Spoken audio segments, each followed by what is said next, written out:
Once upon a time, there lived a poor fisherman and his wife in a small broken hut near the sea.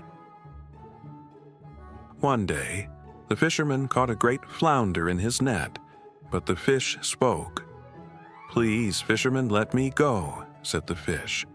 "I am not an ordinary fish, but an enchanted prince." The fisherman pitied him and threw him back into the water. When he returned home, his wife scolded him. "Why didn't you ask the fish for a wish? Oh, it is terrible living in this shack. It stinks and is filthy. You should have asked for a little cottage for us. Go back and call him. Tell him that we want to have a little cottage. He will surely give it to us." "Oh," said the man, "why should I go back there?" "Look," said the woman, "you did catch him, and then you let him swim away. He will surely do this for us. Go right now." The man did not want to go, but neither did he want to oppose his wife, so he went back to the sea. So the fisherman called into the sea, "Flounder, flounder in the sea, come, I pray thee, here to me. My wife Ilsebil, wants not what I will." The flounder swam up and said, "What does she want then?" "Oh," said the man, "I did catch you. And now my wife says that I really should have asked for something. She doesn't want to live in a filthy shack any longer. She would like to have a cottage." "Go home," said the flounder. "She already has it." The man went home, and his wife was standing in the door of a cottage, and she said to him, "Come in. See, now isn't this much better?" There was a little front yard, and a beautiful little parlor, and a bedroom where their bed was standing, and a kitchen and a dining room. Everything was beautifully furnished and supplied with tin and brass utensils, just as it should be. And outside, there was a little yard with chickens and ducks and a garden with vegetables and fruit. "Look," said the woman, "isn't this nice?" "Yes," said the man, "this is quite enough. We can live here very well." "We will think about that," said the woman. Then they ate something and went to bed. Everything went well for a week or two. But one day the woman said, "Listen, husband, this cottage is too small. The yard and the garden are too little. The flounder could have given us a larger house. I would like to live in a large palace. Go back to the flounder and tell him to give us a palace." "Oh, wife," said the man, "the cottage is good enough. Why would we want to live in a palace?" "I know why," said the woman. "Now you just go. The flounder can do that." "Now, the flounder has just given us the cottage. I don't want to go back so soon. It may make the flounder angry." "Just go," said the woman. "He can do it, and he won't mind doing it. Just go." The man's heart was heavy, and he did not want to go. He said to himself, "This is not right," but he went anyway. When he arrived at the sea, the water was purple and dark blue and gray and dense and no longer green and yellow. He stood there and said, "Flounder, flounder in the sea, come, I pray thee, here to me. My wife Ilsebil wants not what I will." The flounder swam up and said, "What does she want then?" Once again, the fish granted the fisherman's request. So their cozy little cottage became an enormous palace. The next morning, the woman woke up first.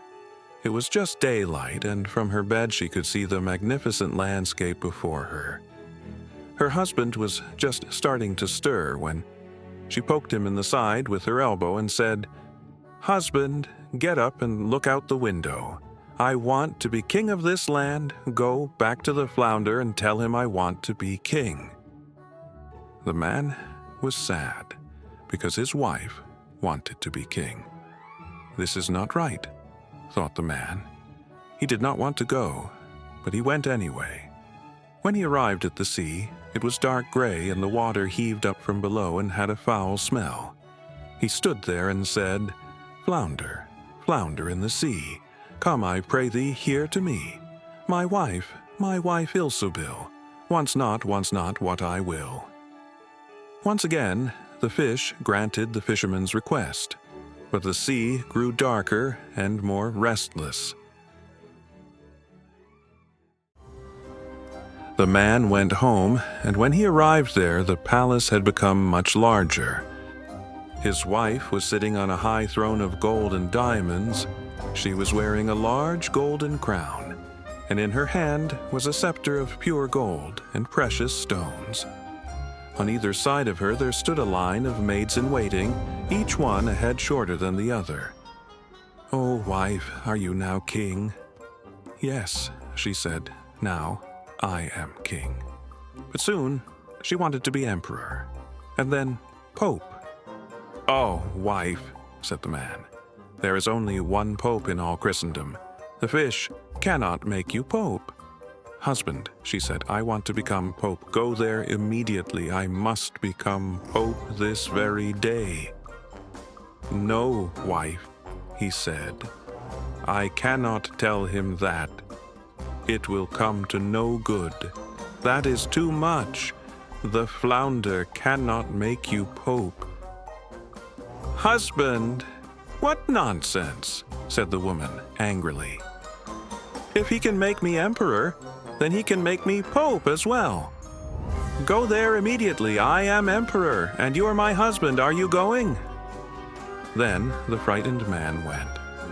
He felt sick all over, and his knees and legs were shaking, and the wind was blowing over the land, and clouds flew by as the darkness of evening fell, and the water roared and boiled as it crashed onto the shore. There was a little blue in the middle of the sky, but on all sides it had turned red, as in a terrible lightning storm. Full of despair, he stood there and said, "Flounder, flounder in the sea, come, I pray thee, here to me. My wife Ilsebil wants not what I will." "What does she want then?" said the flounder. "Oh," said the man, "she wants to become pope." "Go home," said the flounder. "She is already pope." Then he went home, and when he arrived there was a large church surrounded by nothing but palaces. His wife was wearing 3 large golden crowns. She was surrounded with church-like splendor, and all the emperors and kings were kneeling before her. "Wife," said the man, giving her a good look, "are you pope now?" "Yes," she said, "I am pope." Then he said, "Wife, be satisfied now that you are pope. There is nothing else that you can become." "I have to think about that," said the woman. Then they both went to bed, but she was not satisfied. Her desires would not let her sleep. She kept thinking what she wanted to become next.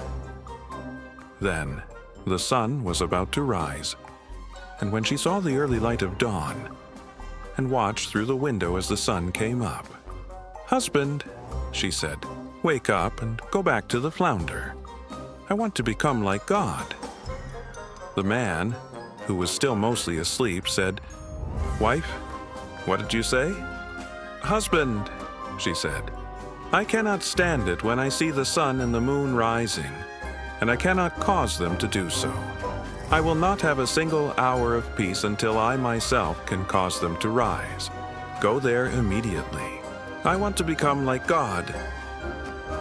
"Oh, wife," said the man, "the flounder cannot do that. He can make you emperor and pope, but I beg you be satisfied and remain pope." Anger fell over her, so she kicked him with her foot and shouted, "I cannot stand it! I cannot stand it any longer! Go there immediately!" He put on his trousers and ran off like a madman. Outside, such a storm was raging that he could hardly stand on his feet. The sky was as black as pitch. There was thunder and lightning. In the sea, there were great black waves as high as mountains, all capped with the crowns of white foam. So the fisherman said, "Flounder, flounder in the sea, come, I pray thee, here to me. My wife Ilsebil wants not what I will." "What does she want then?" said the flounder.